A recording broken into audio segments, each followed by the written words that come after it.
के साथ मोदी जी की जो प्रगाढ़ता और मित्रता है, उसका खामियाजा इस देश को बहुत भुगतना पड़ रहा है।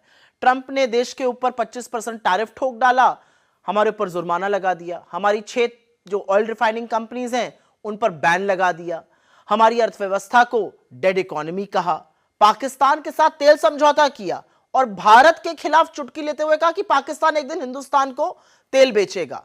आतंकी मुल्क जो पाकिस्तान है उसका नाम बार बार भारत के साथ लेने की हिम्मत और जरूरत की। इनफैक्ट ट्रंप ने आतंकी देश पाकिस्तान को महान देश बताया और हमारे प्रधानमंत्री उनके प्रधानमंत्री को भी समकक्ष खड़ा कर दिया।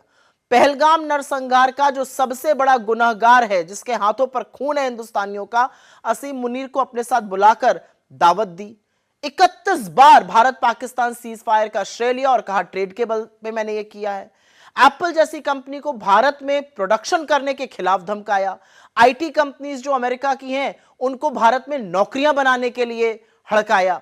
हमारे लोगों को हथकड़ियां पहनाई, उनको बेड़ियों में बांधा और फिर अमेरिका से खदेड़कर मिलिट्री जहाज में वापस भेजा। दुनिया भर के अरे गहरे नत्थु खैरों को दरवाजे तक रिसीव करने आए, हमारे प्रधानमंत्री को लेने नहीं आए और इस बात का दुख है हमें। जिस दिन मोदी अमेरिका में थे उस दिन भारत को वो वेस्ट और फ्रॉड और अब्यूजर और पता नहीं जाने जाने क्या शब्द कह रहे थे। इस सब के लिए अन्य भक्तों ने यज्ञ किया था, इन सब के लिए मंत्र जपे थे भक्तों ने।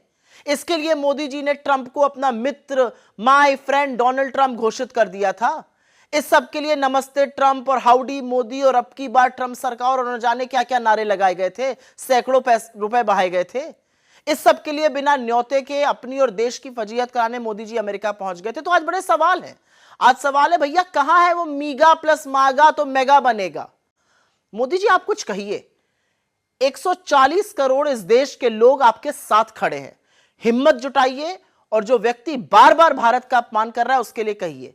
लेकिन बजाय वो करने के आप फिर से सरेंडर कर रहे हैं। अब खबरें आ रही हैं कि हमारी कंपनीज ने तुरंत तत्काल प्रभाव से रशिया से तेल खरीदना बंद कर दिया। अरे सस्ता तेल ला रहे थे वहां से, उसका फायदा देश वालों को देते, वो नहीं किया आपने। आप क्यों इतना घबरा रहे हैं? राहुल जी ने आपको खुलकर चैलेंज किया। राहुल जी ने आपको खुलकर चैलेंज करते हुए कहा कि हिम्मत जुटाइए और ट्रंप का नाम लीजिए। आप वो हिम्मत नहीं जुटा पाए। असलियत यह है कि आपकी बतकही एक तरफ, आपके अडानी के काम एक तरफ और देश की अर्थव्यवस्था को जो आपने चौपट किया वो एक तरफ। मतलब किस मुंह से आप विदेश नीति की बात करते हैं, किस मुंह से आप डिफेंस पॉलिसी की बात करते हैं, किस मुंह से आप अर्थव्यवस्था की बात करते हैं, यह देश समझ नहीं पा रहा है।